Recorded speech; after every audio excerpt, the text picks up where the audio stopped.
Hi, I'm Dr. Bozak with Pennsylvania Pain and Spine Institute. Welcome to another episode of Turning Pain to Gain. I wanted to talk a little bit today about injections. It's certainly not the only way that we treat pain here, but it's a large component oftentimes of some of the ways that we target pain. And when people think of an injection, they most commonly think of a cortisone shot. You may have had them before from a family doctor or an orthopedist. And cortisone is just one of the terms we use for a steroid. And oftentimes that's all people think of when they think of getting an injection, that they're going to get steroids somewhere. And there are a lot of indications when a steroid injection is appropriate and can be very helpful.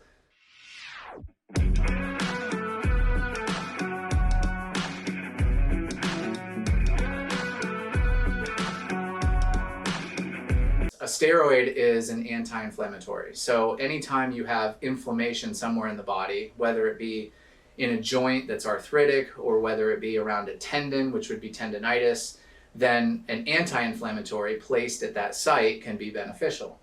So, there are a lot of times when cortisone is a great way to treat pain.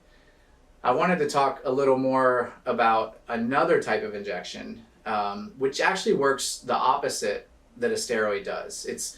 I just sort of generally call it a regenerative type injection, and there's multiple types of those, which I can talk about a few of them. But you want to make sure that you have the right diagnosis. That's sort of always the first and foremost thing you want to do. So if you have a problem that's not inflammatory, then treating it with a steroid may make it feel better, very temporarily, but it's not going to help you in the long run at all.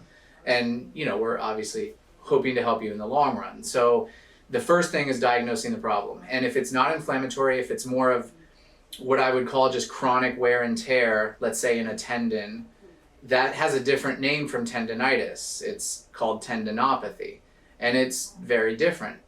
It's something that you need to treat with a regenerative injection that's going to try and help strengthen or regrow, in a sense, that tendon to try and get the pain better. So you don't want a steroid injection. You don't want a cortisone shot in that case.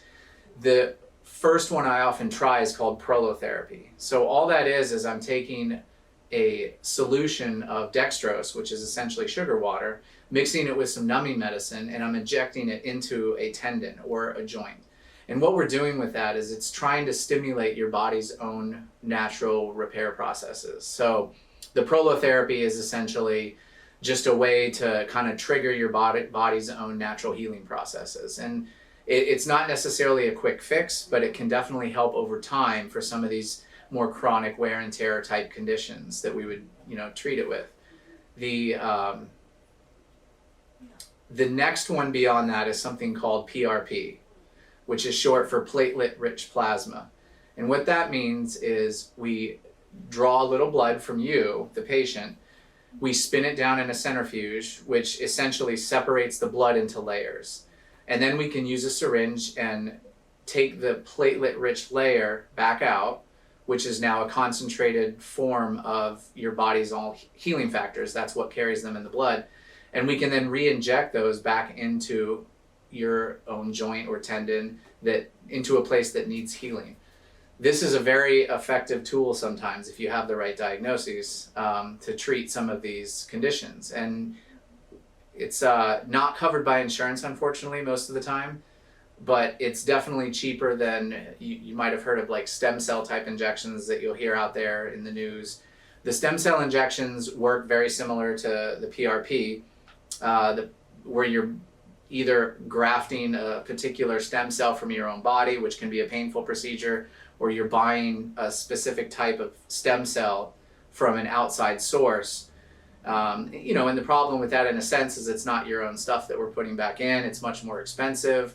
And I haven't seen any really great evidence that it's any better than just the PRP. So I like the idea of we can just take some of your own, fluid, in a sense, and put it back into a different part of your body. So as far as like risks and side effects, it's a very safe procedure to do. So that's, these are just some of the other types of injections other than just a cortisone shot. And it's a lot more common than you think. A lot of these conditions that are very commonly treated with a steroid shot, people keep doing it because it helps temporarily, but they don't realize that they're really not helping in the long run. by doing repeated steroid shots. So to know whether you're a candidate for something like this, obviously we could evaluate in the office. Sometimes imaging can show what we need to determine that. And sometimes it's just a history. If you've gotten a number of steroid shots in the past and you find that they work well, but they keep just wearing off constantly and they're not lasting that long, or maybe they're lasting shorter and shorter, it might be because they're treating a problem that's not inflammatory, in which case the steroid shot's not helping you long term. In fact, over time, it could even make things worse. So I really like the idea of the regenerative injections. I do all of these under ultrasound or x-ray to guide the needle. You want to make sure you're putting the medicine in the right place, especially for the tendon injections. The ultrasound is a great modality to help guide the needle, and so I can put the medicine in the correct location. And this could be anywhere in the body, essentially head to toe. There's joints throughout the body, not just the spine. There's tendons throughout the body that can wear out and have a lot of pain that these injections could help with. So I just wanted you guys to be aware of that all injections are not steroid, they're all not cortisone injections, that there are other options out there that in many cases are actually more appropriate for your condition. I'd say some of the most common ones, at least from a tendon standpoint, are a tennis elbow. When people get pain on the side of their elbow, that oftentimes is not inflammatory, and a regenerative injection would be better for it. Another big one is pain on the side of the hip, that a lot of people get diagnosed as a bursitis, which is inflammatory, but oftentimes it's not. And so I've had a lot of success with regenerative type injections for that pain on the side of the hip. There's plenty others though. Plantar fasciitis in the feet is another one. And even joint type injections like for knee arthritis. If the steroid shots don't work, if the gel shots, the viscosupplementation doesn't work, then we have even more things we could try with these regenerative type injections.